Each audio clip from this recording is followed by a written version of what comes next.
పట్టుకోండి సార్. అవునవును, జాతికి వెళ్ళండి. అవును,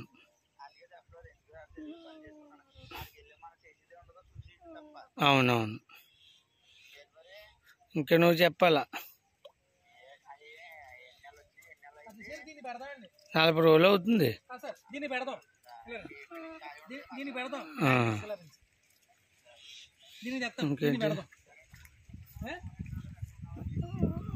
ఓకే, దీన్ని పెడదాం సార్. ఓకే.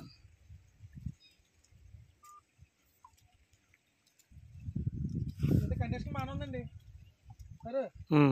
దీన్ని తెస్తాను, మ్యాగ్నెట్స్ తెస్తాను. దేనికి అది? Growth motor. గ్రోత్కి చెప్పాను కదండి, మ్యాగ్నెట్స్ ఏమో గ్రోత్ మోటార్. దీన్ని పెడదాం. అది కేజీ మేతకి 15 grams పెట్టండి. పొద్దున్న మీద సాయంత్రం మీద పెట్టండి.